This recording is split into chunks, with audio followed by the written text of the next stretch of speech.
Go ahead and call the Lane County Board of Commissioners back to order from our noon recess and start off with item 14. It's a Board of Commissioners item. I'd like to welcome to join us here at the staff table Tracy Beck, the Forest Supervisor from the Willamette National Forest. And Sean, if you'd like to come up too, I'm not sure. I've already forgotten your last name. Sean Stafford. Stafford, yes, thank you.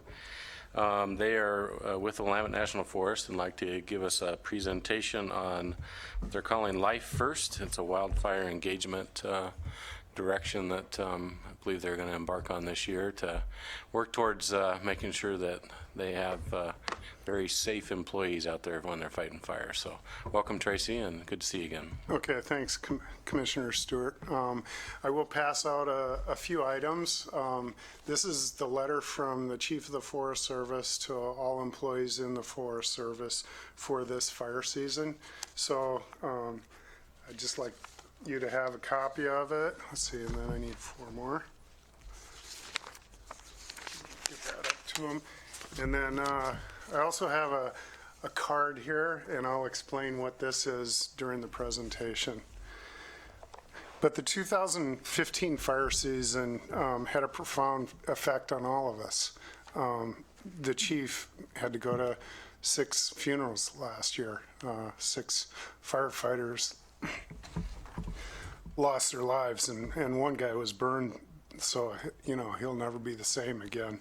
So the chief wants to do something different this year. We've all been on fires where initial attack just wouldn't work. We had to go indirect because if we went initial attack, we were really at risk. And so, the chief wanted to have a dialogue both internally and externally with politicians, our state partners in fighting fire all across the nation to really start a serious dialogue. And can we advance that slide? I think if you just click on the second slide, that'll be good enough. Yeah. So the chief really wants us to do whatever it takes so our firefighters go home safely every night this year and from now on. So let's go to the next slide, Sean. Thanks. We all know about the changes in the landscape. 2015 was an epic fire year for us. Sean and I were on the Colville National Forest during the firestorm. I was filling in for the forest supervisor. He was helping the fire management officer when the Twist River event occurred, and we lost 3 firefighters there, and that's where the one got burned so badly. So climate conditions are leading to epic fire seasons. They just seem to be getting bigger. We care about the responders and really feel a responsibility to increase their odds that they do go home. That's very important to us. It's a core belief. We won't change from that. And that we believe together we can learn more about what we're doing and for more desirable outcomes.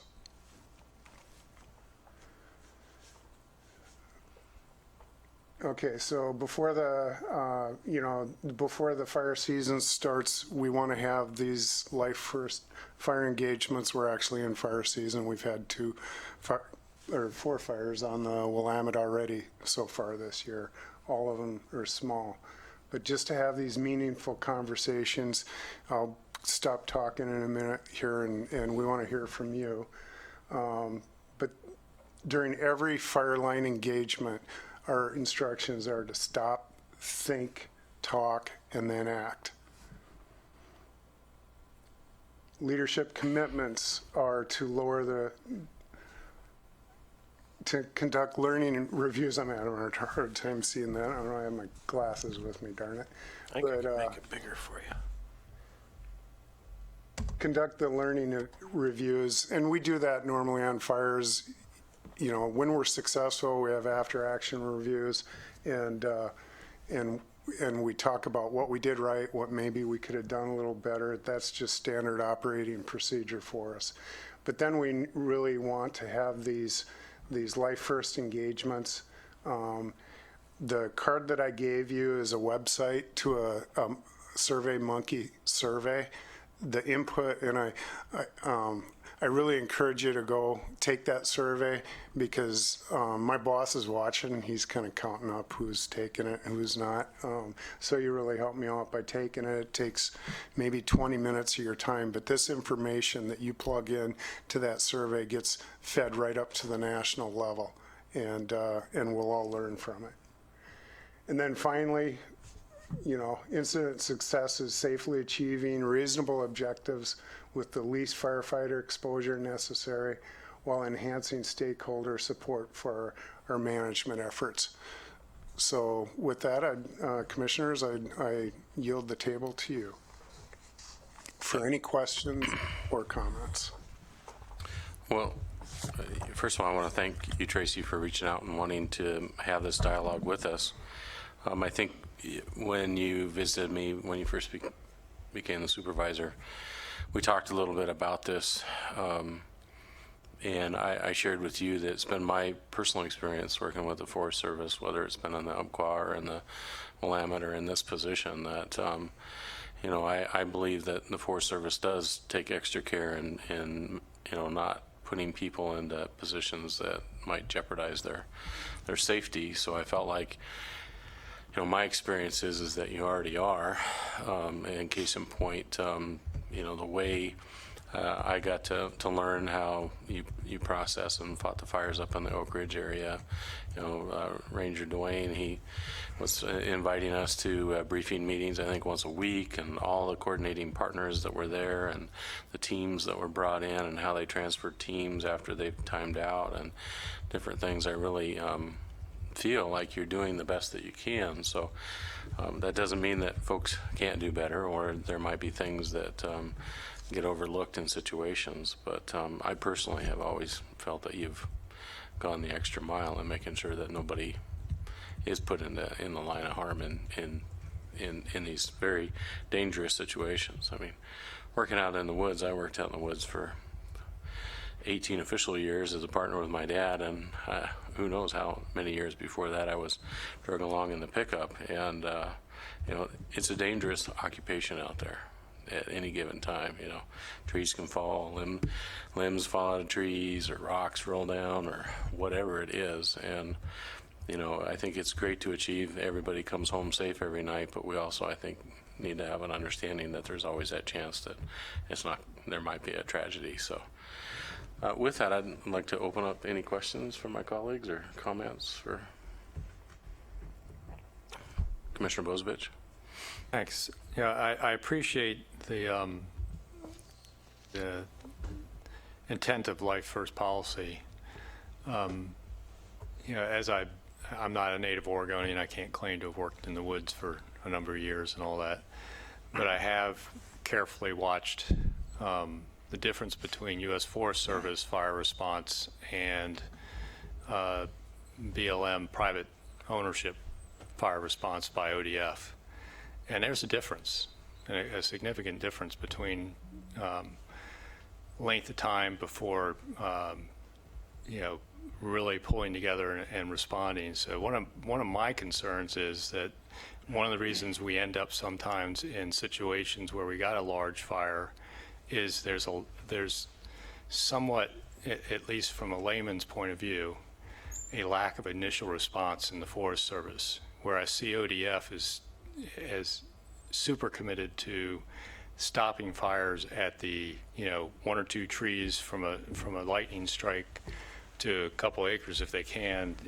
We had a fire here last summer that started on the side of a road that could have burned towards Cottage Grove that they managed to stop before it topped the hill, and it was purely an initial attack response that stopped that. And I see them, they gear up with the seats, so they have that capability of getting quick initial attack. Mm-hmm. They diverted tankers for that particular purpose that day. Talk a little bit about, because I wish I could remember the name of the fire, but it was up near the gorge or in the Mount Hood forest, I think, a few years back. Started out, as a small fire and was let burn for quite a while before there was actually an organized attack, and it turned out to be one of these, till it started raining to put it out sort of fires because it grew so big. And Was it Dollar Lake? Yeah, it might have been. I was on that. Yeah. That was a division And, soup. and it seems to be that the difference between the Forest Service's decision-making mode on initial attack versus ODF's is far different. And that's kind of where seems to me if you can let a small fire stay small, there's a lot less risk to life and Absolutely. safety on that. Absolutely, and you know that's what we're taught throughout our fire careers. If you can catch it early and get initial attack, and you know we're 97, 98% effective. Only the 1 or 2% go to project-sized fires. That's nationwide. Of course, on the Willamette last year, I'm sure Sean has some thoughts here. We had over 100 fires. None of them went project size. There is a difference in the landscape between the fires that we're responding to and the fires that ODF or some of the private timber companies respond to. There's a lot better access to those fires. You can drive to almost, you know, within a few hundred yards of a lot of them. Our fires are in wilderness, roadless areas, not real good access. Where they're in wilderness, I would agree with you, but where there isn't good access, I think that has been a policy of the Forest Service to close roads over the last 20 years. Sure. That's put you in your access issues to a certain degree and continue to be as I watch some of my fellow commissioners out in Eastern Oregon try and fight some of the road closures out in Wallowa and Whitman Forest out in that way. So it's that the access issue is a self-made issue in some ways, and that leads to the whole issue of forest management in the first place, to not let the forest get in a situation where it will jump from a small fire to a big fire as much as you can. And my district's West Lane, so I've got the Siuslaw and I've got ONC BLM lands and private lands intermixed pretty well. And I can tell you, when there has been things like the Yellow Point fire and all that, we've got a great cooperative effort that goes between ODF and the private owners, but the Siuslaw doesn't participate. You know, the National Forest guys, we'll do our own thing. If the fire gets over to our little square of land, we'll deal with that. And then you've got the Indian Creek Management Plan out there where they're proposing to close a bunch of roads in the same terrain, steep, difficult to access terrain. And what I think of is that's future risk to firefighters. Every road they close and decommission.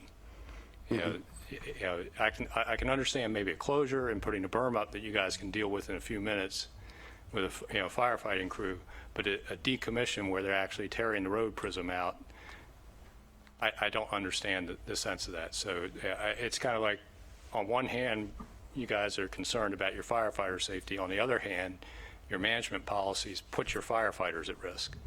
And it seems like the apparent lack of initial attack in comparison to other forest management agencies, there's a large difference between the two. But I appreciate that you guys managed to stop 100 fires. That's excellent.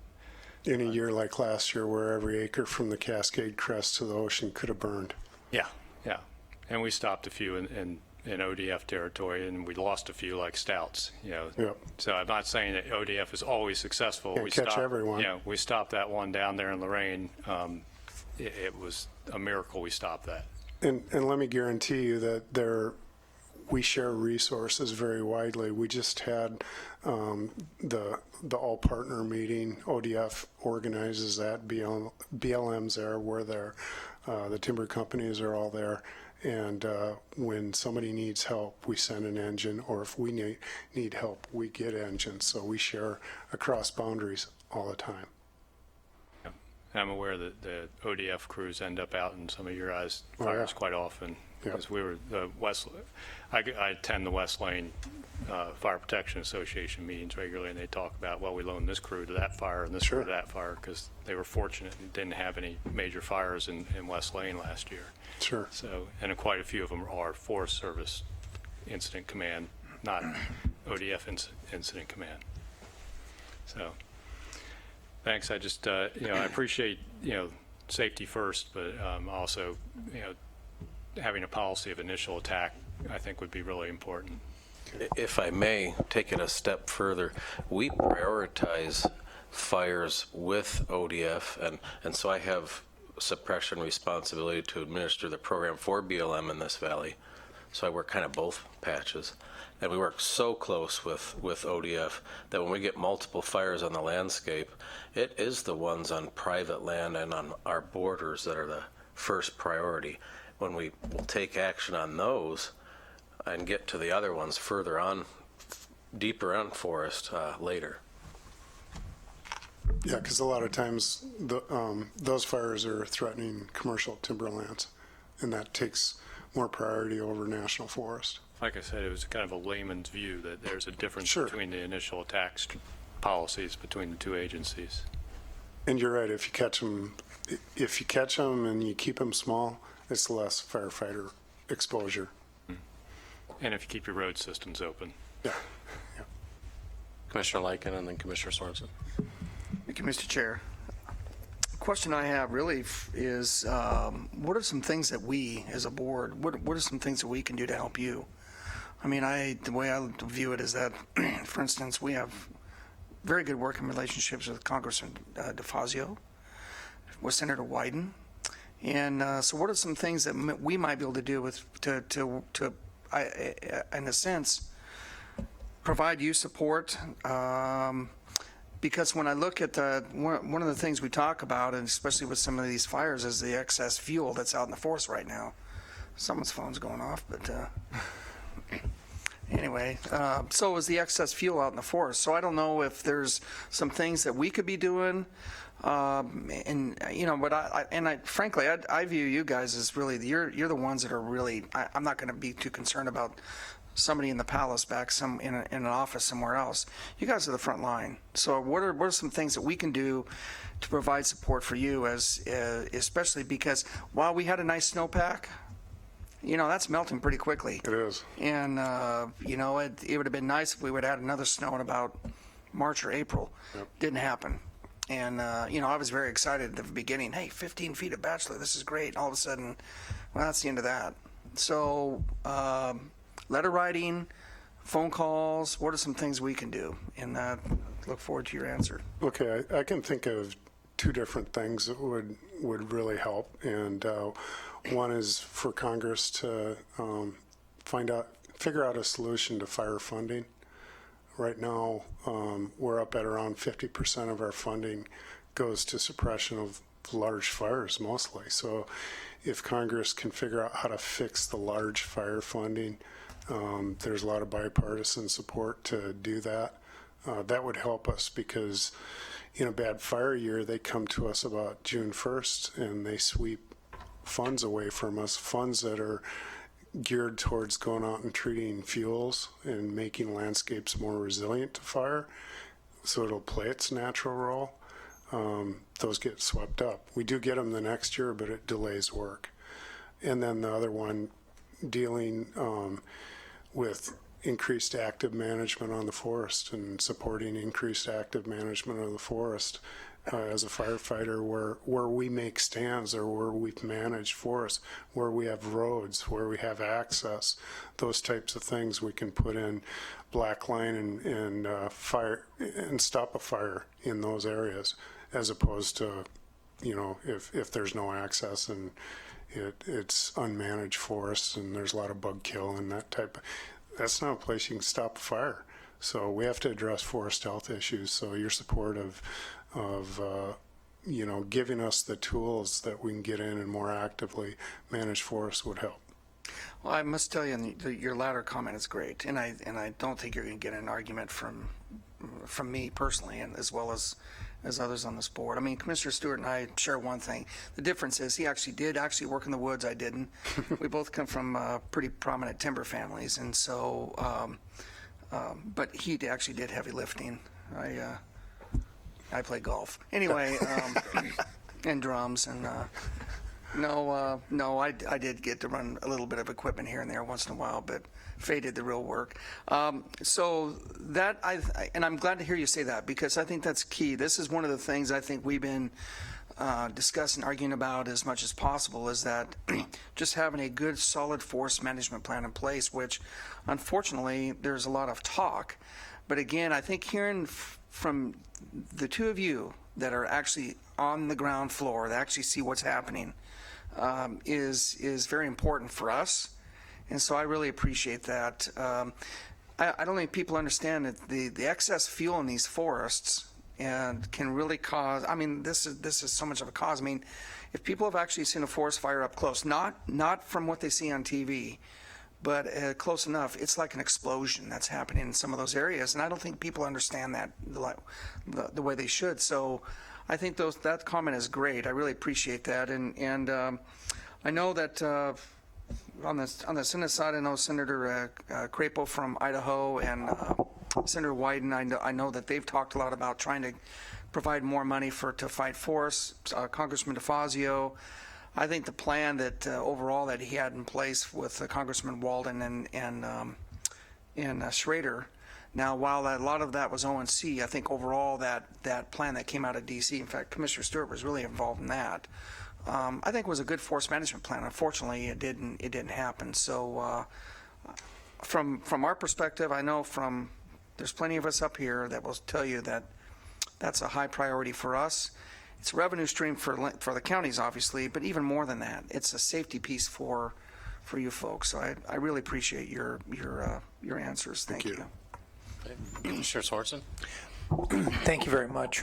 I'm interested in hearing more about what the challenges are for you, and in particular, are we likely to get bigger fires and more of them? Is it proximate to where people live? Can you give me your crystal ball of where this is headed? Tough question. Yeah, if we look at the resource information, where landscapes have missed numerous fire rotations and they've kind of set themselves up for big fires, we're there. You know, the amount of building going on out in the urban interface continues, so that makes our job as firefighters harder, because we're more into point protection instead of actually maybe making a difference in containing fires. Do you have some thoughts there, Sean? You know, given the climate projections, it really doesn't look good. So Seems like we got a need lot to of ramp people up. moving out toward the forest or in the forest because our land use laws allow that. And secondly, we seem to be getting drier and hotter Right. and more intense conditions for forest fires. Those seem to be two trends going on. Right. So what we're doing on the Willamette is we're trying to ramp up the acres we're treating, especially in the wildland urban interface. We have some really good projects going on around Oak Ridge right now, where we've done a bunch of thinning. We want to do some prescribed fires, some pile burning. You know, we have tens of thousands of piles to burn ready to go out there right now. And so it's just a lot of work. It takes a lot of funding. And an opportunity is we're working real closely with the state through the federal forest health program, where we've got 4 different projects funded on the forest, where the state sends us boots on the ground. We get more work done. It increases our capacity to have more of a footprint out there across the landscape. As the number of these fires grows, and again, maybe that's not specific to any one part of Lane County or even Oregon or the West, but because these problems are all over the United States, maybe worldwide, but it seems like the budget for the firefighting is then increasingly put on putting out the fire rather than preparing to keep fires from exploding. Right, just doing their natural. And so where do you think, in terms of budget, as we are putting more money into, I guess the proper term would be fire suppression, putting the fire out as opposed to preventing it. What's that called? Fire prevention? Fire suppression. Suppression is putting the fire out. Right. What's the other one called? Prevention, preparation? yeah. Okay, so it seems like the trajectory on the dollars is way up for the forest fire suppression.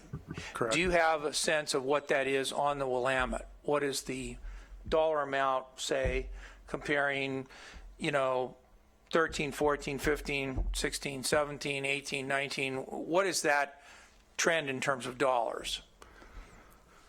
Is it like 5 million 1 year and 8 and 12 and? Well, yeah, when we have a fire like we had on Deception, I'm not exactly sure how much that. I mean, what do you think the overall fire suppression budget of the Willamette National Forest Of the is? Willamette, probably on a normal year, around 3 million. 3? Around 3 million, yeah. Is that what we've been spending, or we've had non-normal years? No, we've had increasing years, definitely. If you increase it to the 80s and 90s, definitely.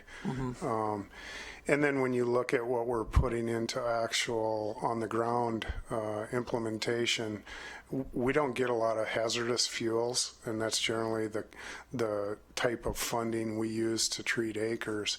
Most of that goes to the east side because the east side is even in a worse condition than we are. So to the region, that is the priority. We do a lot of our treatment through timber dollars, and if we can get more stewardship contracting going, we could get a lot of retained receipts because our timber is worth a lot of money, and then we could do that follow-up work. Yeah. So, Sometimes county commissioners want to know how come we don't get some of that. pass some legislation. So that 3 But million. we're here to talk about your needs, not our needs. Okay. Did you want to respond? Yeah, please do. The $3 million he mentioned is the money that goes to fund our base program of engines and hand crews and management. The money we spent in addition to that to suppress those 129 fires, including aircraft and bringing in additional resources, was $8 million on top of that last year. And none of those fires were big by any means, so it's an expensive. So, and since I know you're the fire officer, right, what do you think the trend's been in terms of the total of those two, the 3 million and the 8 million, the base of the 3 million, and then the, putting out the fires on top of getting ready to put out the fires? So there's been a trend where the base is declining, number one, because they're of static budgets and including the 4% inflation, and that goes down. But there has been a decrease since 2010. So What's the base now? we're right at 3 million. What's the fluctuation in the annual fire suppression costs on top of that? So last year was relatively cheap if you include a year like 2014 with Deception, and then I want to say that fire alone was about 43 million. Okay.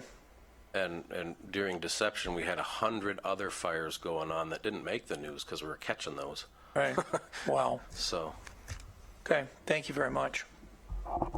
And I would add, during that Deception Creek fire, I was just taken away by the number of lightning strikes that actually hit. It seemed like it was in excess of 1,000 verified strikes that actually created some source of fire that you had to deal with. it was And- one of those years where there wasn't enough resources to staff every ignition. So Yeah.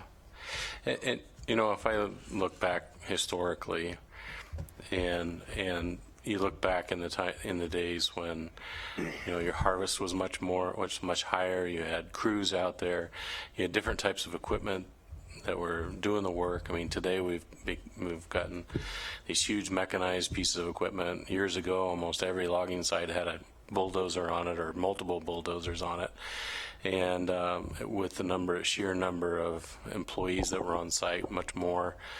And today we have a fraction of that taking place. I mean, you might even have a logging site that doesn't even have a bulldozer on it anymore. It's not uncommon. And crews are much smaller. Commissioner Bozovich talked about the fire, I think it was last year there out in Lorraine. If it hadn't have been that there was 5 or 6 bulldozers on farms right there local. You know, Mr. McDonald and some of the others that were there, they mobilized instantly to stop that. So the resources were there to do the job. Yeah, we had one at Detroit. The loggers just happened to be there, and they took initial attack, and we came in and helped them. Without that, we wouldn't have caught it.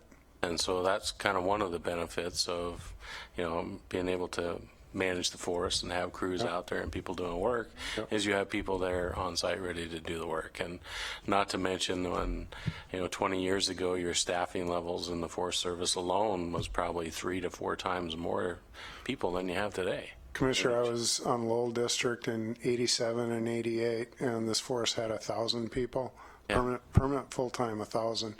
I can't even remember how many different districts, but we're down to about 400 today. We're 60% less. Yeah. So that's another big impact on the ability to actually do these. So, I mean, I appreciate the challenges that are ahead with the weather. I think we talked when you called the other day. I have a very dire concern about the conifer trees that are dying that I can see, you know, down here in the valley. You know, and I haven't, you know, it sounds like it's a combination of drought along with bugs. And, you know, the last thing that we need is to have an outbreak, some sort of beetle or something that can attack these trees and you know, prevail over the natural immune system that a tree has. And the next thing you know, we have another Klamath Falls forest that's all red and dead. And then, you know, we're going to wake up with a real fire hazard situation. So, you know, these are things that we all need to be thinking about as we are trying to reduce our fire risk and that into the future. Was there other comments or questions? Mr. Lyken? Thank you, Mr. Chair, and I think you mentioned, I think that was very good to mention about just not only the amount of employees that the Forest Service had, but I think about the other economic development issues. Anytime you have a major forest fire, what does that do? Is shuts it down. Then you have your logging companies that are not able to go back in to do their work for a period of like 3 or 4 weeks. I mean, one of my former business partners, Basco Logging, they were doing, they had projects going on, and next thing you know, I asking, how are things going? This was, I think, in August. You know, that was the wrong question to ask, because they were basically out of work due to the fires for a period of about 3 to 4 weeks straight. And that's significant, especially when you have these major contracts and, you know, you're trying to do things in a timely manner, and then you're stuck there. But I thought, I appreciated Faye's comment on the fact that and again, it goes back to your forest management issue of how much the companies would have on the equipment that's out there, that if something did happen, you know, first of all, I was always amazed with my grandfather's employees on how well they were trained immediately. This is going back to the 40s and 50s and 60s. I mean, they were trained immediately to say, if a fire came on, how do we deal with it? And they were trained on the heavy equipment or whatever the case may be. They had fire suppression units in place. They were kind of funny looking back in those days, but a lot of your private companies have their fire suppression units ready to go out on their private lands. And so I think that those are some things that again, that's why I asked that question about what we can do to help you. I think what from my perspective, we want to make sure that we help you on this, because forest fires, and I appreciate this key on making sure that your folks are safe. But we also want to make sure that our citizens are safe as well. And it's a good hand in hand all the way through. So I really appreciate you coming today, and Mr. And Commissioner, last year, as bad as it got, we never did shut down logging on the Willamette. We let it continue. Of course, they had to be down, no motors turning after 1 o'clock in the afternoon, but that kept them working. They'd get there, you know, really early and work essentially a full day. And then if something did happen, they were there to help. Yeah, Douglas County was a different story. It was, yeah. So. ODF kind of shut them down. Yep. So appreciate it. Thank you, Commissioner. Thanks for joining us. Commissioner Bozovich? Thanks. And so you guys don't think I was just taking a few moments to beat up on the Forest Service. I was, but that's beside the point. That's okay. We're used but to it. yeah, we did. I will say that, you know, I'm glad that Commissioner Lycan asked that question about what we can do for you, because the two things you mentioned, we've already been lobbying for. Yeah, yeah. I was back in D.C. Keep doing with our it, United please. Front in February and had conversations with, Senator Wyden and Senator Merkley and Congressman DeFazio about fire funding and about forest management policies and a lot of those same issues. And as well, this board spent a lot of time last year talking about forest interface and trying to get our emergency operations policies in a spot where, we had that issue with the Yellow Point fire about giving permission to use the Old Forest Work Camp. And, that broke out 5 o'clock on a Friday. And when they decided they wanted to try and use the work camp, it was probably about 7 o'clock on Friday evening.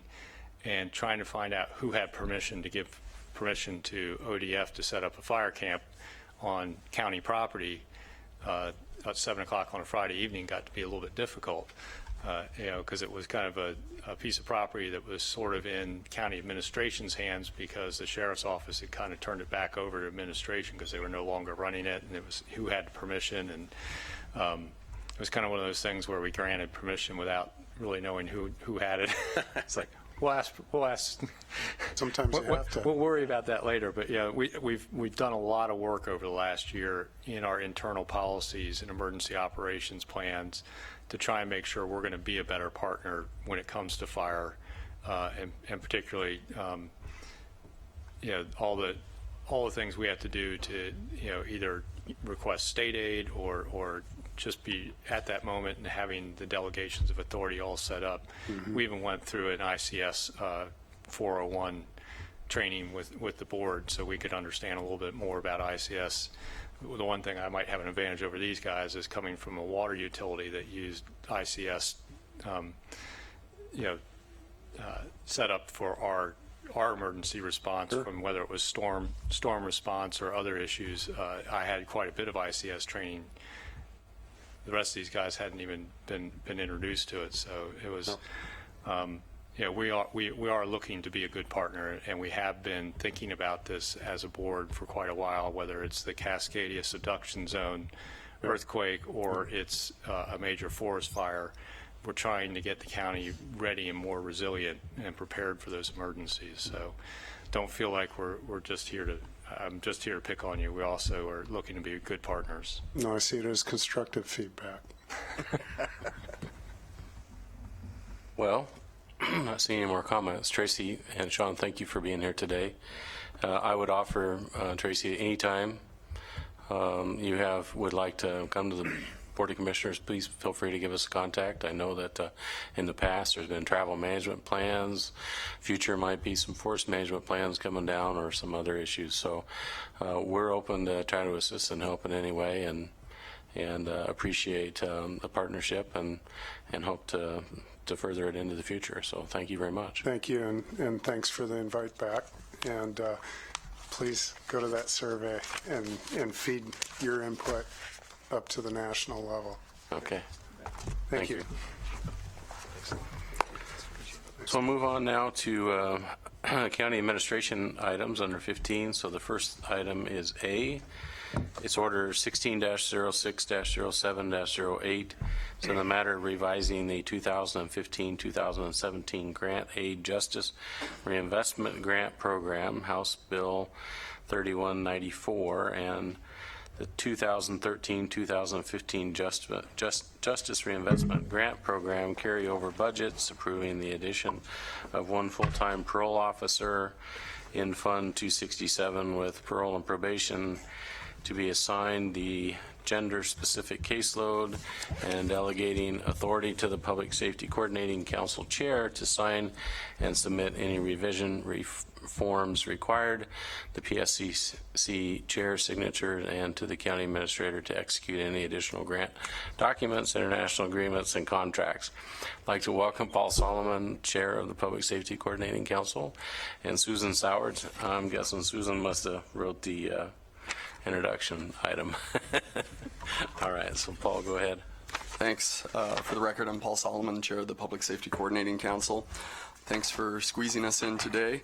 So, as you articulated in the synopsis, we're here to talk about a couple of things. The first is providing funding revisions or funding revision recommendations for the 15-17 Grant and Aid or Community Corrections Act funding and the Justice Reinvestment Grant Program that came from House Bill 3194.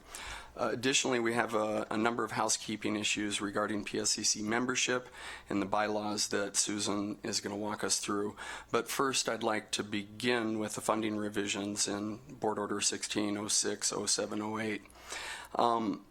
These came about as a result of timing issues with the launch of new programs, underutilization of certain programs, and a variety of other issues. So the PSCC is recommending the allocation of $28,786 in community corrections funding and $371,136 in Justice Reinvestment Grant Program funding. So what I'd like to do is walk you through those line items. So if you'll take a look at page 3 of your board packet, we can go through them one by one. The new page 3, Yes, the new page 3. the one I passed out to you earlier. So we'll start out with the Grant and Aid Community Correction Fund revisions. There were some things that didn't get started on time. This particular after-hours on-call funding for Lane County Parole and Probation in the amount of $28,786 never took place because of bargaining issues and timing. So the committee has recommended moving that $28,786 into electronic surveillance services. And this will pay for the increased cost of ESP. When this was first budgeted, they didn't take into account some of the personnel costs associated with running electronic monitoring. And an additional $2,786 that will be used for incentives that parole officers will be able to use with their clients to incentivize positive behavior. So those are the two items that we're making revisions on in the community corrections funding. The next items are all associated with the Justice Reinvestment Grant Program. So what we have are, the first list of items are the reductions, and I'll go through those one by one. The first one was behavioral health medication and treatment that was originally allocated to Lane County Behavioral Health. We're recommending an $84,000 reduction there, and that's a timing issue. Our hope is that we'll be able to launch this program July 1st of the second year of the biennium, but because we haven't even begun that, we'd like to move that money elsewhere. Managed offender software, which was in Parole and Probation's purview. We had problems with the provider that Lane County Parole and Probation was contracting with, so they have opted not to purchase that software.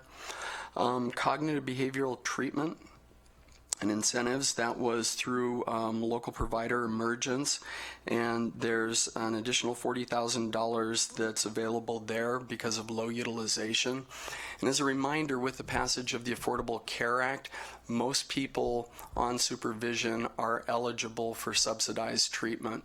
The money that we had in the budget for Emergence was really to pay for those individuals who don't qualify for Medicaid benefits. And because of low utilization, we're recommending moving $40,000 out of their budget. Next up is mental health and substance abuse treatment. And same issue there, low utilization. There's $48,036 that we're recommending to move. Batterer intervention services, this is through Bridges to Safety, and this was a timing issue. It's a new program that the county has started up with a new provider, and by the time the RFP process went out and a provider was named, we'd already gone through most of the year. So at this point, we're recommending moving $43,000 out of that line item. Next was CBT in the jail, that's cognitive behavioral therapy. Originally, this was budgeted to pay for overtime for deputies in the jail to supervise providers coming in to provide the services. That's no longer necessary. So we're removing that $36,000. The last item was for a mental health PO, and this one was a little tricky, in part because this is something that Parole and Probation has been planning on doing for a while, having a specialized caseload for a PO supervising all people with mental illness. But there are some timing issues and a need to develop a specific caseload that would require other caseloads to increase in size. And so until PNP is able to manage the caseloads enough that they can have a specialized caseload for this purpose with fewer clients, they're going to hold off on it. You'll see that there is a new position for a PO that is being added that's for a gender-specific PO that can start pretty much right away. So it's somewhat of a wash when we get to the additions. So those total reductions come up to $371,136. The additions are for, to begin, for smartphone electronic surveillance program. That's a new software that our partners in the federal system have been using that costs approximately $1 a day, and it's loaded onto offenders' onto their smartphones, and it kind of provides something similar to GPS tracking, but it's much cheaper, and they have some add-on features where you can have people breathalyze into the phone to ensure that they're in compliance with the conditions of their release. So it's a new tool that Lane County Parole and Probation is excited about using. One that I might add is pretty cost effective. Additionally, there's $8,400 in additional funding for sex offender treatment through McKenzie Counseling. This would augment sex offender treatment services to enhance assessments and evaluations to determine those individuals who need sex offender treatment. UCCI training, this is through the University of Cincinnati. They have been responsible for a lot of the evidence-based practices that have been developed over the last 20 years that are currently being utilized by many of the probation departments here in Oregon. And they've recently come up with a new A&D, alcohol and drug curriculum that's evidence-based that Parole and Probation would like to purchase. It's actually to pay for training, so this would help train local providers that are serving corrections clients. The next item, and that's for $14,000. Next item is for the carry guides, and this is an electronic tool that Parole and Probation uses for interventions with clients. It's $1,500. And feel free to ask questions as I go through this, if you have any. Next up is the gender-specific parole officer that I mentioned previously. This position would begin roughly at the beginning of the second year of the biennium, so July 1st, and would add a newly created position for a gender-specific parole officer to supervise female clients. Next up is psychopathy testing. $15,000 for Parole and Probation that would pay for trained practitioners to provide psychopathy testing for those individuals at highest risk to reoffend that meet the criteria for testing. PNP currently has a screening version to identify those people who would need the testing. And for those people who are truly psychopathic, it's a very small percentage of the population. Being able to assess and test is critical. For those folks, there aren't really any interventions that work outside of keeping them in kind of a controlled environment as much as possible. So this testing would allow them to better identify who those folks are on supervision. Next up is transitional housing. $63,875 for sponsors that would pay for 5 additional beds at Roosevelt Crossing for moderate to very high-risk individuals releasing from state or local custody. $12,000 for crisis funds. This is administered by sponsors. It's money that's approved by parole and probation for individuals on supervision to pay for things like bus passes, ID, work clothes. At the beginning of the month, parole officers call up and approve the administration of these funds. It was proven many years ago that it's much quicker for sponsors to cut checks than the county. Therefore, we've been doing this for a while, and it's been a pretty successful program. Next up is CBT incentives and motivational enhancement therapy. This would provide $36,000 for sponsors to provide MET in the jail, and that's currently going on. In fact, I think just in the last couple months since it started, we've served over 80 individuals locally. Next up is the mentorship case manager. This is for the Senate Bill 416 program, which is the downward departure grant-funded program that is a partnership between the DA's office, Lane County Parole and Probation, and sponsors. And it would provide for a female mentorship case manager. Currently, we have one male assigned to that caseload, and a number of the participants are female. And as the program has grown and developed, it's become quickly apparent that we need a female in that role to work with women in the programs. Finally, GED, well, actually two more things. GED specific MET, motivational enhancement therapy in the jail. This would also be provided by sponsors in the amount of $27,361 and would allow us to begin providing those services for females in the jail effective July 1st. The last item on the list is for PSCC system analyst, admin support, and conferences for PSCC partners. As you know, Lane County chips in a portion of the cost for staffing the PSCC that Ms. Sowards provides, and some of her time for grant writing. This would allow for more of her time, as well as some funding that could pay for partners in the PSCC to attend conferences. So those are the total additions that come out to $371,136. So any questions about any of the adds or subtractions? And this is the recommendation of the PSCC. Commissioner Bozievich?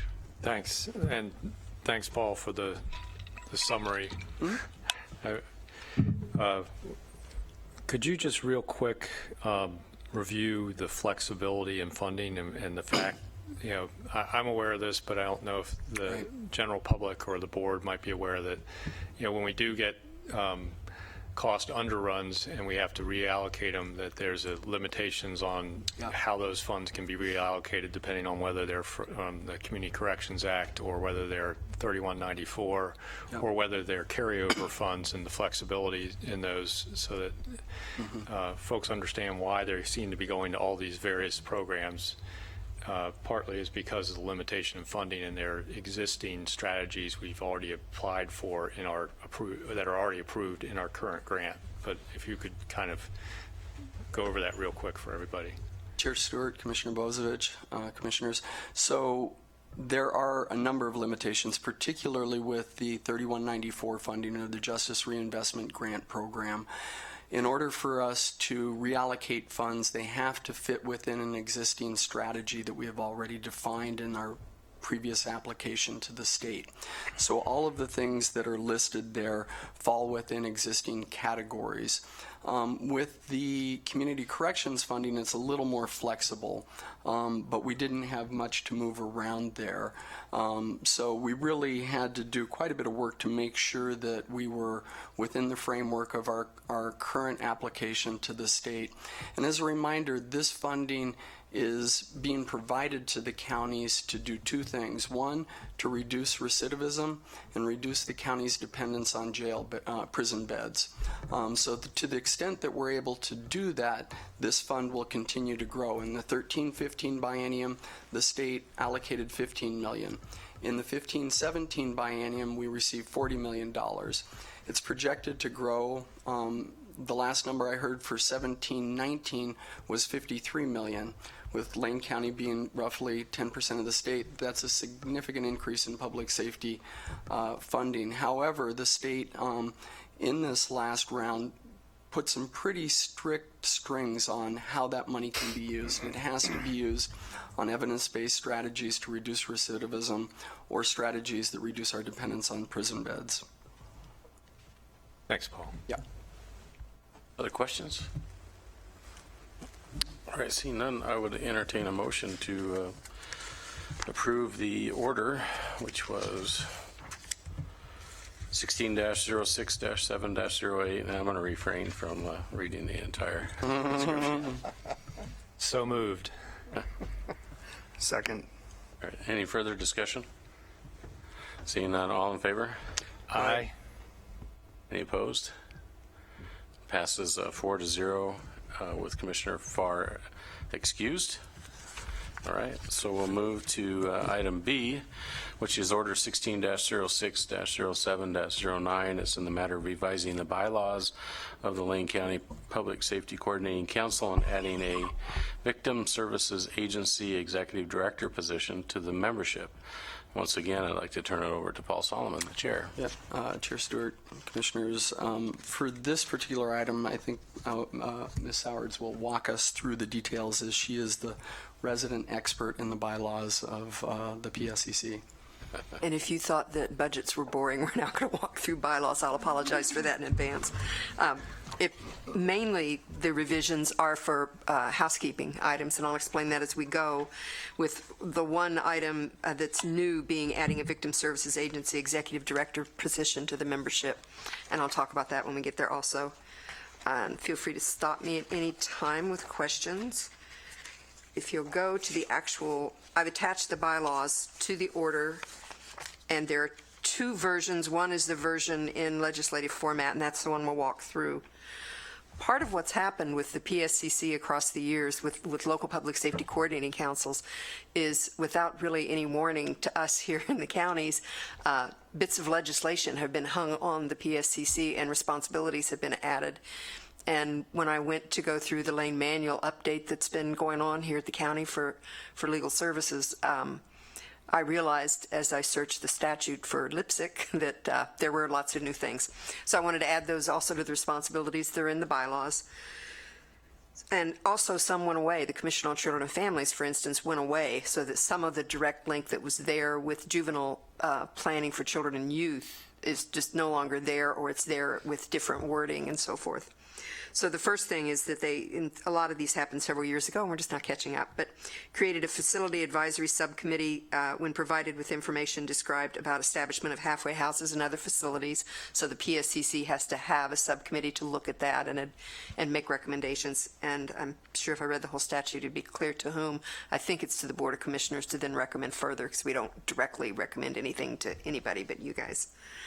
And if a written plan of action has been provided around a county metal theft, we're also supposed to annually review the plan and, if appropriate, make written recommendations to the district attorney for plan improvements. Likewise, scrap metal business is part of that. And it tells what the written action plan has to be, and that the district attorney shall provide a copy of the written plan to the local public safety coordinating council. Other mandates were to, it says that the Public Safety Coordinating Council shall establish early disposition programs for first-time offenders who've committed a non-person offense and for persons charged with probation violations. And actually in our county, a lot of that happens very affirmatively from the district attorney's office. And so those are normally discussions that happen around that table, but the actual creating of those programs, we don't establish programs. The Public Safety Coordinating Council doesn't. But this is the language out of the statute, so it's now in there. And that we may establish early disposition programs for other offenders. The role the PSCC has taken on this locally is raising the money to pay for those, basically going out for grant applications for grants that were available and leveraging those funds back to a county that doesn't have the money to do that without it. So that's more the role that they've played. It says that the Public Safety Coordinating Council shall establish early disposition programs for first-time offenders who've committed a non-person offense and for persons charged with probation violations. And actually in our county, a lot of that happens very affirmatively from the district attorney's office. And so those are normally discussions that happen around that table, but the actual creating of those programs, we're supposed to publish an annual summary. Actually, the board's supposed to publish that, but the way it works in reality is that we get a request from the state to provide them with an annual summary of program services or budget changes made by the board in response to the recommendations of the Public Safety Coordinating Council. So we submit that at their request. And let's see. Second section that we're going to look at then on sorry for no page numbering on this, I'm surprised, but there isn't. In the area of membership, I get asked every now and then, well, what members are actually required to be on the PSCC? And it's actually a two-part answer, so I decided to break this out in two parts. One is what the statute requires. So that's the very first section. And from the beginning of appointing the PSCC in 1995-96, the board would add positions. Different things would come up and they would add positions. And then in 2004, they stripped it all back and started all over again and then began to add back some of those positions that had been eliminated. Various boards, different interests, and so forth. So the top half of this shows what's required by the statute, and the bottom half shows what's added by the Board of Commissioners, those being a city councilor or mayor from Eugenia Springfield, 1 lay citizen, and then 5 lay residential residents, 1 for each commissioner district. And the Lane County Administrator was added also as a non-voting member. And it also tells you who appoints each of those in that column. And the question, and this is probably the best place to actually hit that, is I did not include it because you had not yet discussed it or approved it or rejected it or whatever, but this is where the recommendation came in to add a Victim Services Executive Director to the PSCC. With the Justice Reinvestment Grant Programs, the counties are required to set aside 10% of their grant funds for community-based victim services, not what the DA does, but the community-based ones, which are sexual assault support services, women's space, Kids First, and SIUSLA outreach services are the 4 that we have in this county that fit within that definition.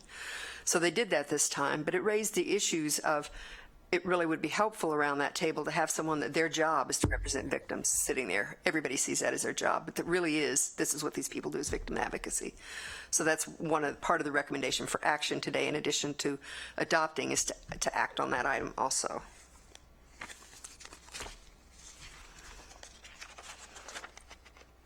The other thing that's happened, and if you'll turn to Article 6, which is meetings, voting, and committees, there, in the original rework of the PSCC in 2004, there was established an Adult Community Safety Committee, and that is kind of morphed across time into a work plan work group, which basically helps develop the work plan for the PSCC, and then when action needs to happen on some of those items, it frequently is the committee that actually deals with those items if they need committee work, if there isn't a specific task force or work group set up instead. So we replaced the language there. And also, instead of a regional community safety and justice plan, it's the PSCC work plan. It's not so much a regional plan that actually gets developed. So there are changes for that.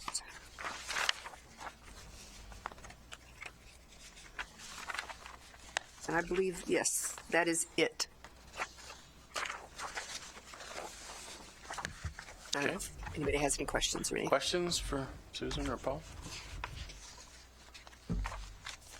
Not seeing any, so there isn't any. I entertain a motion to approve the Order 16-06-07-09 in the matter revising the bylaws to the Lane County Public Safety Coordinating Council.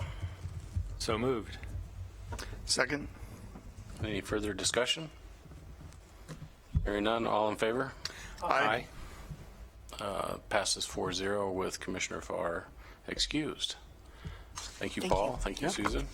Thank you. Good to see you again. Yep. Thanks for all the great work you're doing there in the PSCC. Yes. And the community. Things are going well. Thank you. Thanks. All right. So item 16 is review of assignments. Mr. Mokahysky, do we have any assignments that we generated? We do. Thanks. Mr. Chair, just one assignment from item 4C, the discussion related to the consideration of establishing a legal age 21 for the sale, possession, and use of tobacco products.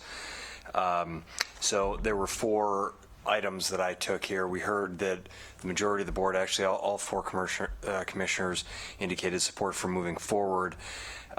Four areas that I heard. One, to bring an issue to the next meeting of the Mayor's Roundtable in September. Two, that I'll bring an item to the regional managers meeting of city managers in Lane County to discuss the issue. Three, to discuss and track the issue at our legislative committee from a statewide policy perspective. And then four, to have legal counsel research the authority of the Board of Health to implement a county-wide policy. So those are the four areas that I heard support from committee. Did I miss anything?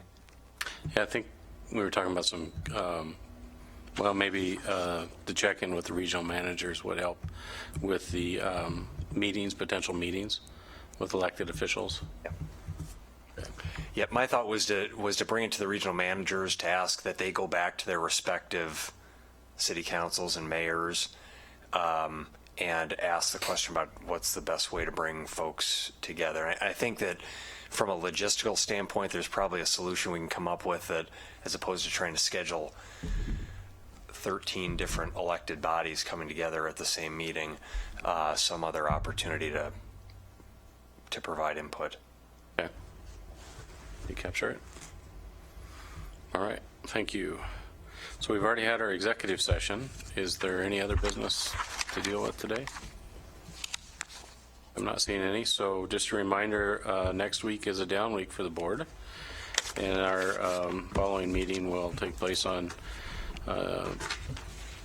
June 21st and possibly the 22nd. So with that, we'll adjourn.